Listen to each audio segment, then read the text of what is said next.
तकलीफ हो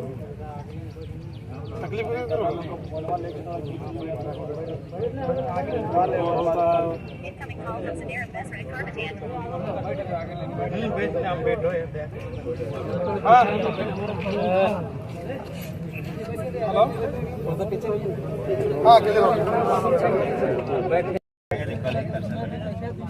हाँ माना जाए तो एक मजदूर की मौत का ये मुआवजा कहीं ना कहीं भारत की लोकतांत्रिक व्यवस्था में एक प्रश्न चिन्ह खड़ा करता है कि जब इसी देश में एक साइरस मिस्त्री नाम के टाटा के पूर्व सीएमडी का देहांत होता है तो ये बाकायदा सर्वे होता है कि उनकी मृत्यु कैसे होती है। फिर सर्वे में पाया जाता है कि पीछे बैठे थे, उन्होंने सीट बेल्ट नहीं पहना था, तो बाकायदा एक नियम बन जाता है भारत देश में कि चूंकि साइरस मिस्त्री मर गए हैं, वो दुनिया के भारत देश के बहुत नामी धनी व्यक्ति थे, सीएमडी रह चुके हैं टाटा के, तो उनकी मौत हो जाती है। तो पीछे के लोग भी सीट बेल्ट पहनेंगे क्योंकि साइरस मिस्त्री ने सीट बेल्ट नहीं पहना था। यानी एक अमीर आदमी मरता है तो पूरे देश में हड़कंप मचता है, तुरंत कानून में बदलाव होता है, एक नया कानून बन जाता है। लेकिन यहाँ प्रत्येक दिन, मुझे लगता है प्रत्येक सप्ताह मजदूरों की मौत होती है, लेकिन सेफ्टी को लेकर, उनकी मुआवजा को लेकर, उनके पीड़ित परिवार को नियोजन को लेकर आज तक कोई कानून नहीं बना है। तो ऐसे में थोड़ा सा बहुत दुर्भाग्य का विषय है, बहुत पीड़ा का विषय है। और आज लोकतंत्र के माध्यम से पूरे देश की जनता तक मेरा ये संदेश रहेगा कि क्या वास्तव में जो भगत सिंह कहते थे कि असल आजादी कारखानों में छुपी है, असल आजादी खेतों में छुपी है, क्योंकि भारत की असल आजादी के नायक जो होंगे वो किसान और मजदूर होंगे। तो आज तो किसान और मजदूर की तो कोई बात ही नहीं करता है, आज तो सब कंपनियों की बात करता है। लॉजिकली देखिए यहाँ जितने प्रशासन भरे, मैं लॉजिकली बात करता हूँ, गोमिया थाना ऑलरेडी है, तो यहाँ इस थाने की क्या दरकार थी? 5 किलोमीटर कोई थाना नहीं बनता, लेकिन इसलिए बना कि कोई कंपनी यहाँ है। तो ये सवाल आज भी खड़ा होता है, क्या ईस्ट इंडिया कंपनी का शासन आज भी भारत देश में बरकरार? इसका मतलब आप, चूंकि मैं जहाँ रहता हूँ एक राजगंज थाना है, एक तोपचांची और निमिया घाट है, सभी थानों की दूरी लगभग 15 किलोमीटर है। यानी आम व्यक्ति के लिए 15 किलोमीटर थाना होता है, लेकिन अगर वहाँ कंपनी स्थापित होती है तो 5 किलोमीटर। चलिए भाई, कंपनी प्रोडक्शन करती है, कंपनी को सुरक्षा देना चाहिए, तो ये कौन सा प्रोडक्शन कि मैंने ईस्ट इंडिया कंपनी से भी क्रूर शासन व्यवस्था है। आज एक मजदूर मौत हो जाता है, आज शुरुआत होता है 50,000 से। क्या आप मछली बेचने आए हैं या साग सब्जी बेचने आए हैं कि मजदूर की मौत का मुआवजा का आप मैंने मोल भाव करते हैं और फाइनली 4 लाख, 5 लाख, 7 लाख होते हुए 10-12 लाख में समाप्त होता है।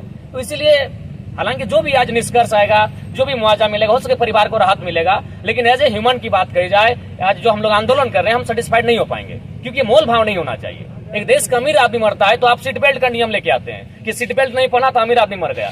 मजदूर रोज मर रहा है, कोई सेफ्टी का रूल्स नहीं है, उसकी मुआवजा को लेकर कोई रूल्स नहीं है। अरे कम से कम एक ढंग का मुआवजा होना चाहिए जिससे उसका परिवार में जो नेक्स्ट जनरेशन है वो अच्छी शिक्षा हासिल कर सके, अपने आप को कम से कम एस्टेब्लिश कर सके। लेकिन ये पीड़ा का विषय है, तो इसीलिए अब आज फिलहाल जो भी मुआवजा दिया जाएगा या फिर उसके परिवार में एक नौकरी की बात है, उसे ड्राफ्टिंग बाकायदा हो रही है। और कुल मिलाकर कहा जाए तो सबसे जो बड़ी बात है, हालांकि हमारे पास कोई लिखित प्रमाण नहीं है, लेकिन जो सच्चाई है, जितनी भी फैक्ट्रियां खड़ी हैं, जितनी भी कंपनियां खड़ी हैं, विधायक रहे, पूर्व विधायक रहे, बगल के विधायक रहे, सबको झोला भर के जाता है। तो एक आम आदमी, हम लोग छात्र हो जाते हैं, लड़ने में थोड़ी असुविधा होती है। उसके बाद जहाँ विधायक और पूर्व विधायकों की एंट्री हो जाती है, जब वहां हमारी एंट्री होती है तो हम जानते हैं कि थोड़ा सा चूंकि साख का सवाल है। हम मान के चलिए अगर कोई विधायक और पूर्व विधायक नहीं आता तो वचन है बेहतर रिजल्ट होता, कोडरमा भी हम गए थे।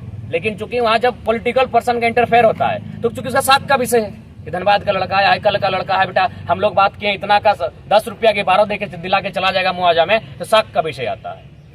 ये साख का विषय भी, ये एटीट्यूड जो विधायकों का रहा है, उस कारण भी मजदूरों को नुकसान होता है। हम क्यों आते हैं? आपके कहने का मतलब कि जो गोमिया के पूर्व विधायक आए हैं, वर्तमान विधायक आए हैं, बगल का विधायक आया है, आपके मतलब अगर वे लोग नहीं आते तो मुझे लगता है हम लोग सेटिस्फेक्शन हो पाते हैं या फिर बेहतर रिजल्ट दे पाते हैं। अपना पहचान बरकरार रखने के लिए नहीं, साख पहचान नहीं, पहचान का मैटर नहीं, साख जो हम लोग साख बोलते हैं, अपना माने एटीट्यूड अपना, उसको बरकरार रखने के लिए जाहिर सी बात है वे पहले आए हैं।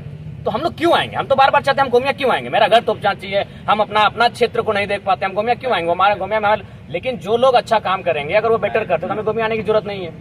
आज मोटा मोटी इससे पहले जहाँ विधायक लोग इंटरफेयर नहीं किया, वो लोग बेटर रिजल्ट किए। मेदांता में बाकायदा हम लोग फोन पे से मुआवजा दिलवाएं, जो शायद इतिहास में नहीं हुआ होगा। तो इसलिए थोड़ा सा पीड़ा, इसलिए मेरा मानना है कि अब थोड़ा सा जनता को भी जागरूक होना होगा, मजदूरों को भी जागना होगा, किसानों को भी जागना होगा कि आपकी मौत की कोई वैल्यू नहीं है। तो आपकी मौत की अगर वैल्यू की कोई चर्चा करे तो सदन में चर्चा होनी चाहिए। तो आज के तमाम झारखंड में जो भी मजदूरों को लेकर आज प्रताड़ना हो रही है, उसको लेकर उन्हें सबक लेना होगा और ऐसे लोगों को जनप्रतिनिधि के रूप में चुनना होगा जो सदन में बात को रख सके।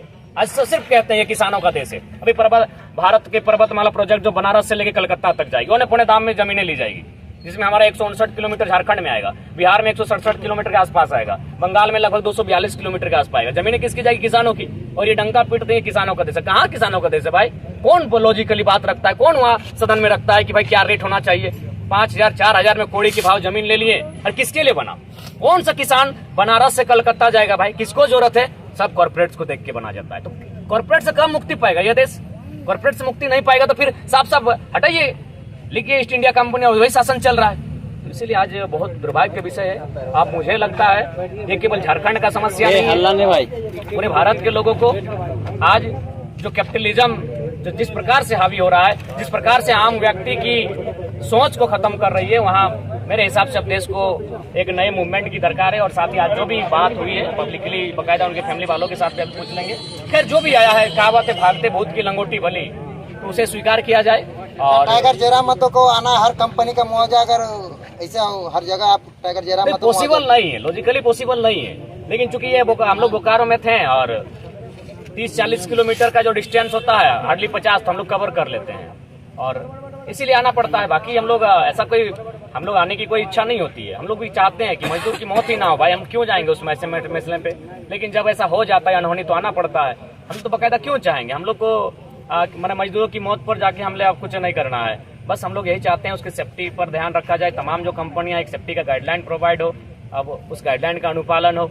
ये तो कोई मजाक का विषय नहीं। आए दिन डीवीसी में मौत होती है, यहाँ मौत होती है, वेदांता में मौत होती है। यार मौतों से कोई सबक ही नहीं लिया जा रहा है, क्योंकि मौत मजदूर की हो रही, कोई सबक नहीं। अचानक ये 10 साल बाद अगर मौत होती चलिए हम मानते भाई अचानक कोई एक्सीडेंटली हुआ, चलिए मजदूर की मौत हो गई। कंटिन्यू इसी बोकारो जिला की मैं बात कर रहा हूँ, वेदांता में मौत हुई आपका लगभग, वेदांता में तो गिनती नहीं है, वेदांता की हम गिनती नहीं कर पाएंगे, इतना मौत हुआ है। हाल फिलहाल डीबीसी में हुआ, आज यहाँ हुआ।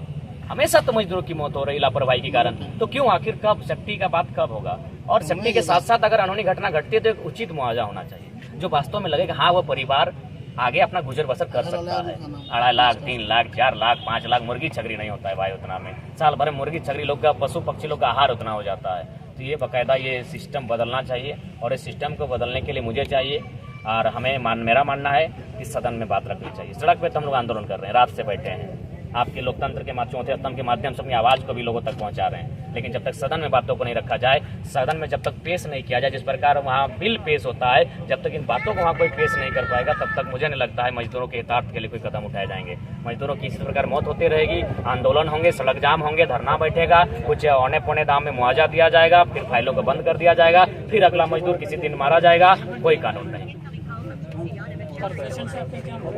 हम लोग तो बार बार उनसे कह रहे हैं कि अगर मैंने जो उनका फैमिली है, मेंबर है, उनको बिल्कुल हमेशा के लिए नियोजन में रखा जाए, एक बढ़िया मुआवजा मिला जाए, ताकि उसके परिवार का भरण पोषण हो सके, जीवन यापन हो सके।